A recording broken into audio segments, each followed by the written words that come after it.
Stampers, this is Sarah Neighbor with Sarah Loves to Stamp, and today I'm bringing you a quick tip Tuesday on how to add some glitter and shine to your projects. And I showed you guys this card last week in the video I made about the Illuminate Glimmer Watermark ink pad. And so today I'm going to show you how to add this strip of glitter here down on the bottom. I did it differently than in the catalog because I checked out the Stampin' supplies and I'm using different supplies than they did. So the main supplies we need today for my version of this are the sticky strip adhesive, and I'm going to go ahead and use the Iridescent Ice Embossing Powder as well. So you'll need those two main supplies, and obviously a heat gun and scissors, you know, things that go with what we're using. I did want to show you this really quickly. This is another card base I started for the same card. I'm just showing you this. I don't know if you can see any difference. There is not a whole lot of difference. The one on the bottom is Dazzling Diamonds Glitter, straight on the sticky strip, and then on top is the Iridescent Ice Embossing Powder, and I went ahead and heated it. They're very similar, even in real life. I would say one isn't more shiny than the other. Maybe this one, the hair, just a bit. But the thing I like about the Iridescent Ice is that the glitter doesn't flake off, whereas this glitter, it's kind of gotten to the point it's not going to now. But at first it looked way more glittery. And then I ran my brush over it and all kinds of glitter came off, and then it just kind of took on this, I don't know, okay appearance. But then this one up here, I liked a little better. So that's what I'm showing you guys today. The thing I like about it is that embossing powder, once you heat set it, does not, well, I think that glitter's left from when I did this, but I mean it doesn't, the glitter doesn't flake off. So I did go ahead and use the embossing powder instead. Okay, so I'm gonna set that to the side. This is my card base here. I've gone ahead and already scored it here. You can add this line wherever you want to any card you want. So don't feel like you have to do it the way I'm doing it specifically. Okay, so my first step for what I'm doing here, you know, I'm going to move it, well, I'm worried I'll move it out of the frame. I'm going to go ahead and get it straight on this line here. That looks pretty good. It could be, there we go, maybe that's a little better. And then I'm going to put a Post-it note on each side just to hold it there. If you have the Dotto adhesive that we used to sell, you can certainly use that too. I know that's what I typically do, but I wanted to give you guys another option if you don't own that. So this is an easy way to do it. And then just find the end of your sticky strip and just start at one edge. I'm going to start the edge away from me. Hopefully I don't stick my head in the video here. And I'm just getting a 1/4 inch at the bottom, so I'm going to start it right here. And it is a 1/4 inch thick, so it should be, you know, right in the middle of that box there. And hopefully I'm at the edge. Normally I'd probably stick my head way over. Okay, that looks pretty good. And then you're just going to kind of hold it there on the end, but don't press down anywhere else because you're going to use your grid paper and come down here and line up that again in that same 1/4 inch, and then you can press it all down. Okay, but don't press it down to your grid paper. Very important. Sticky strip is super sticky. That's the one that us demonstrators love for putting together like 3D items and that type of thing, you know, boxes and that type of thing. And then I just flipped it over and I'm just trimming off on the back with these scissors, the Craft and Rubber scissors. They were designed to be used when our stamps had to still be cut out. So as such, they're really good for sticky projects. Well, I didn't quite get all of it. Good job, Sarah. Sorry. So I'm just going to go one more time. I wasn't really paying attention, I guess. Okay, so there's that one.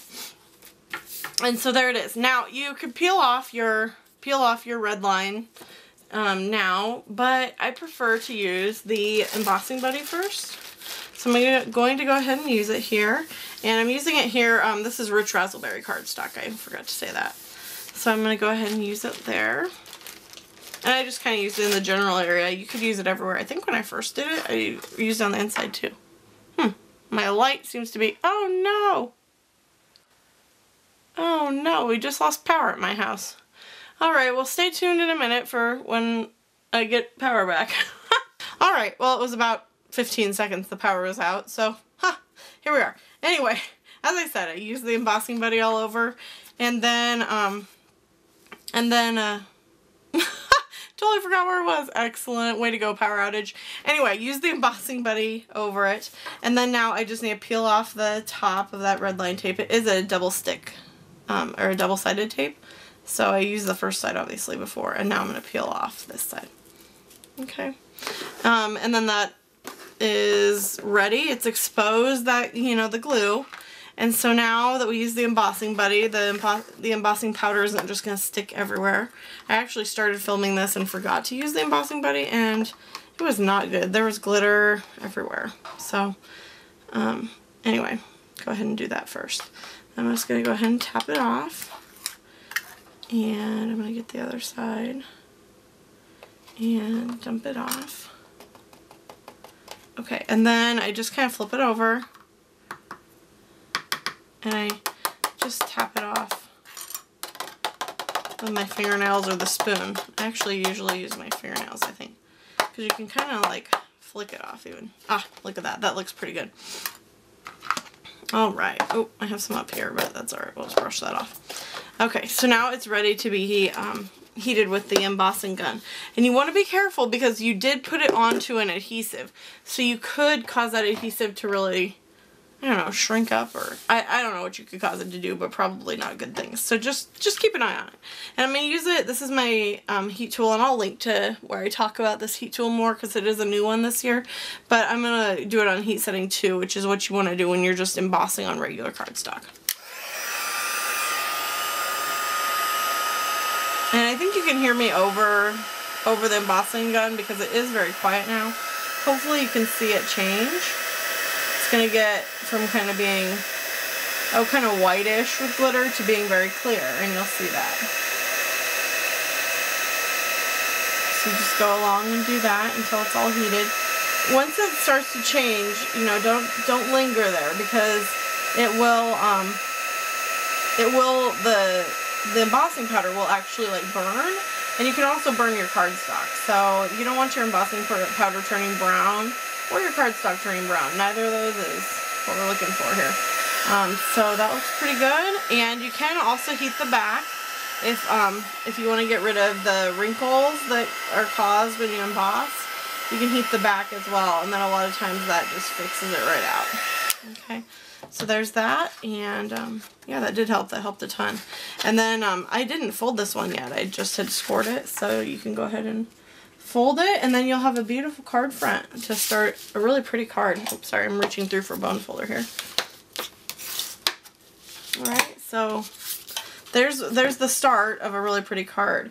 And again, this is the one that I had made before with the, you know, from the catalog. Like I said, I just cased it from there. So now you have a start to, and you don't have to limit yourself to holiday cards, of course, because, you know, this would be fun for a birthday or anything. So there you go.